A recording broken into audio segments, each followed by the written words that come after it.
أعوذ بالله من الشيطان الرجيم بسم الله الرحمن الرحيم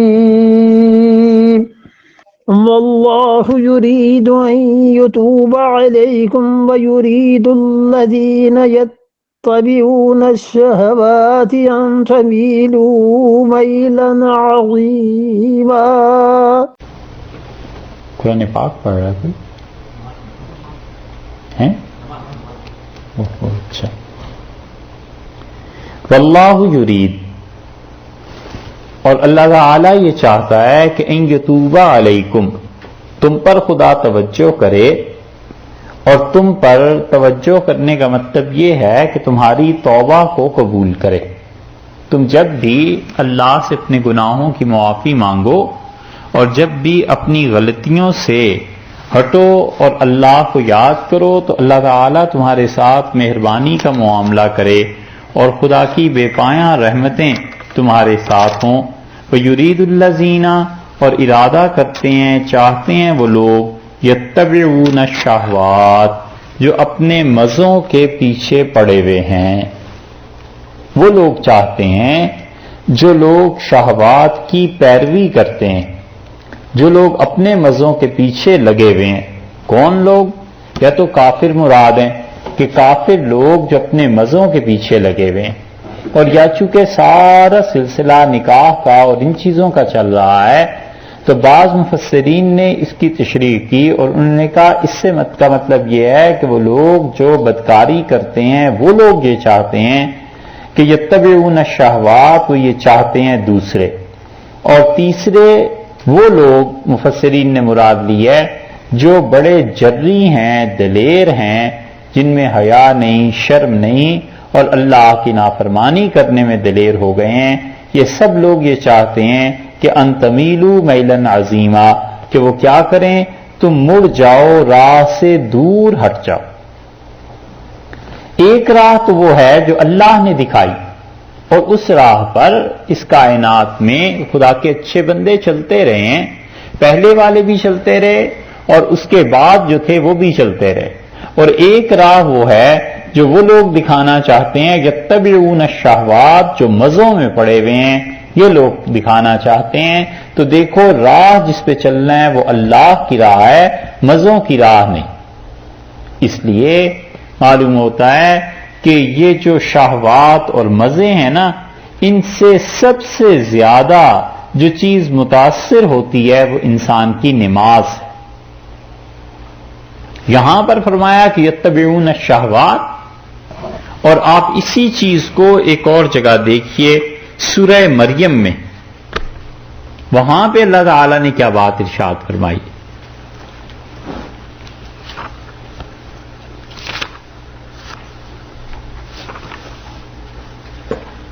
سورہ مریم 16واں پارہ ہے.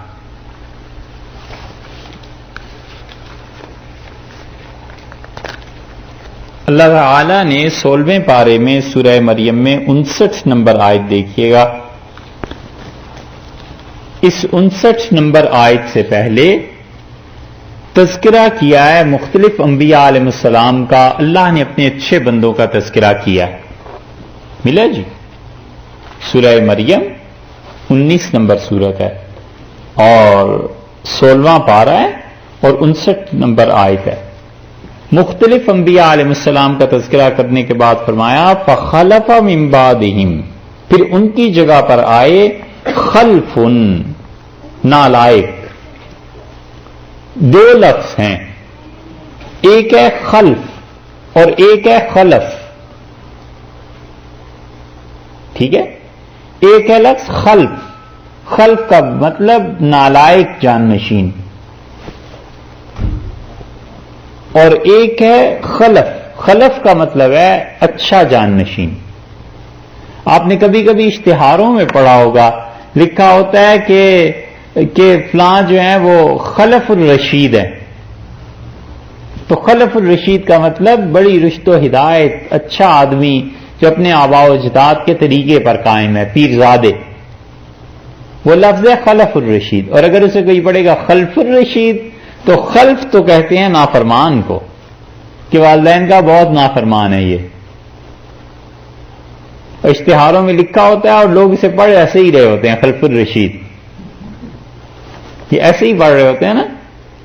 دیکھیے یہاں اللہ نے کہا خلفن، اور ان کے بعد آئے ان کی جگہوں پر خلفن، ان کے نالائق جانشین، اضاعوا الصلاۃ، انہوں نے سب سے پہلی جو چیز ضائع کی وہ نماز. یہ جتنے گدی نشین ہوتے ہیں اور سجادہ نشین، ان میں اگر دیکھنا ہونا کہ کیا کیا چیزیں ہیں، یہ ہے اللہ نے فرمایا جن کے آباء و اجداد اتنے اچھے تھے، اتنے نیک لوگ تھے، خدا کے دین کا کام کرتے رہے، جب یہ نالائق ان کی جگہ پر آئے ہیں ان کی گدی میں، اضاعوا الصلاۃ، انہوں نے سب سے پہلے جو چیز ضائع کر دی وہ نماز تھی، نماز کو ضائع کر دیتے ہیں. ایک بات، واتبعوا الشہوات، اور دوسری چیز مزوں کے پیچھے پڑ گئے. یہ دو چیزیں جمع نہیں ہوتی. وہ مزے جو ناجائز ہیں، حرام ہیں، وہ مزے جو غلط ہیں وہ بھی، اور نماز بھی پڑھتا رہے، یہ نہیں ہوتا. ایک چیز غالب آ کے ہی رہتی ہے، دونوں چیزوں میں سے بس ایک ہو جاتی ہے، دونوں اکٹھے نہیں چلتے. اور وہ مزے جو درست ہیں، جائز ہیں، حلال ہیں، ان کو کوئی کچھ نہیں کہتا. کھانے پینے کا ایک لطف ہے، زندگی اچھی جگہ گزارنے کا ایک لطف ہے، اس کو کوئی نہیں اللہ تعالیٰ نے منع کیا. اللہ نے کہا یہ ٹھیک ہے، لیکن یہ جو ناجائز حرکتوں سے مزے اٹھانے ہیں نا، اور پھر وہ چاہے نماز بھی پڑھتے رہیں، یہ نہیں ہوتا. ان تین چیزوں کا ربط دیکھو کیا ہے. ہوتا یہ ہے کہ اللہ کے اچھے بندے یہ جو دنیا سے جاتے ہیں تو ان کی اولاد کو پیسہ ملتا ہے بغیر محنت کے. والد کا، دادا کا گدی ہوتی ہے، نام چل رہا ہوتا ہے تو لوگ جا کے مالی طور پہ بھی خدمت کرتے ہیں. تو جو پیسہ بغیر محنت کے آتا ہے نا، اس پیسے سے مزہ پڑ جاتا ہے. اخلاقی تربیت نہیں ہوئی بھی ہوتی، خود کمایا ہوا ہو نا. تو اگر ٹکٹ خریدنا پڑ جائے، فرض کر لو سینمے کا 100 روپے کا، تو خود کمایا ہوا ہو تو دل میں بوجھ پڑتا ہے کہ 100 روپے کیسے ضائع کروں. اور پیسہ جب آ رہا ہو اور جگہ سے، اور مریدوں سے، اور کہاں کہاں سے، اور گدی اس طرح چل رہی ہو، تو پھر کیا پرواہ کرنی ہے. نتیجہ یہ کہ اس حرام کے پیسے سے، یا پیسہ اس کے لیے چاہے جائز ہی ہو لیکن جگہ تو حرام ہے نا جہاں خرچ کر رہا ہے، مزے کے لیے وہ خرچ کر رہا ہے. جب پیسہ ایسا آیا اور مزے میں پڑ گیا تو اس کے بعد یہ ہوا کہ نماز ضائع ہو، نماز کی پابندی نہیں رہتی اور نماز سے جاتا رہتا ہے.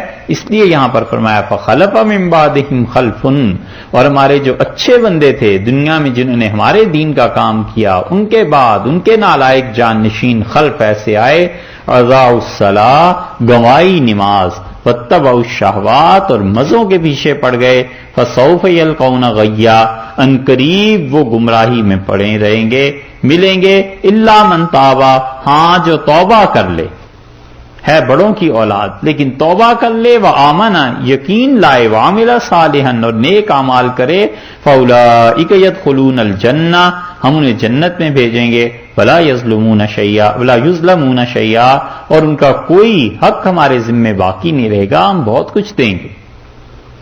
جنات عدن التی وعد الرحمن عبادہ بالغیب، وہ جنت جس کا رحمان نے وعدہ کیا اپنے بندوں سے بغیر دیکھے، جس پہ ایمان یہ لائے ہوئے ہیں بغیر دیکھے، ہم اس میں بھیج دیں گے. انہو کان وعدہ ماتیا، اور یقیناً اللہ کا وعدہ ایسا ہے ماتیا، پورا ہونا ہے، جس نے یقیناً پورا ہوگا، بشرطے کہ توبہ کر لیں اور ایمان لے آئیں اور عمل صالح، اپنی نماز شروع کر دیں، مزوں کے چکر سے نکل جائیں. ہم ان پر مہربان ہیں، ہم ان کی توبہ کو قبول کریں گے، انہیں جنت میں بھیج دیں گے. یہ چیز فرمائی. تو اس لیے یرید الذین یتبعون الشہوات ان تمیلوا میلا عظیما، اور وہ جو لوگ لگے ہوئے ہیں اپنے مزوں کے پیچھے، وہ چاہتے ہیں کہ تم صحیح راہ سے بہت دور نکل جاؤ. یہ ساری فحاشی کے جو ایجنٹ ہوتے ہیں نا، جو فحاشی کے کاموں کے لیے ایجنٹ کے طور پہ کام کرتے ہیں، یہ سب ہے کہ وہ تو مزوں کے چکر میں ہوتے ہیں کہ پیسہ ملے. ان تمیلوا میلا عظیما، وہ تمہیں بہت دور صحیح راہ سے کرنا چاہتے ہیں. یرید اللہ، اور اللہ یہ چاہتا ہے ان یخفف عنکم، کہ تم سے بوجھ ہلکا کرے. نکاح کی اجازت دے دی، اگر آزاد عورت نہیں تو دیکھو پھر باندی سے کر لو، اگر وہ بھی نہیں ہے پھر تمہیں اور سہولت دے دی، توبہ کو تمہاری قبول کر لیا، کوئی گناہ ہو گیا. یرید اللہ ان یخفف عنکم، اللہ چاہتا ہے تاکہ تمہارا بوجھ ہلکا ہو جائے، تم سے ان مشقتوں میں نہ پڑو. اور پھر بات اصل یہ ہے کہ وَخُلِقَ الْإِنسَانُ ضَعِيفًا، اور انسان کمزور پیدا کیا گیا. پیدا کرنے والا کہتا ہے کہ انسان خلق الانسان ضعیفا، انسان کمزور پیدا کیا گیا. مطلب یہ بھی ہوا کہ شرع میں ہم نے کوئی چیز تنگی کی نہیں رکھی کہ کوئی حلال کو چھوڑ کے حرام کو اختیار کرنا پڑے. لیکن انسان ہے نا، کئی مرتبہ حدود سے نکل جاتا ہے. خلق الانسان ضعیفا، کمزور پیدا کیا گیا ہے. جذبات کا، جنس کا، ان چیزوں کا غلبہ گناہ کی طرف سے لے جاتا ہے. کمزور ہے، پھر اللہ سے معافی مانگے، اللہ سے توبہ کرتا رہے. ٹھیک ہے صاحب، یہ تو آج اتنا ہی پڑھ لیتے ہیں، کل ذرا لمبی بات اور کریں گے.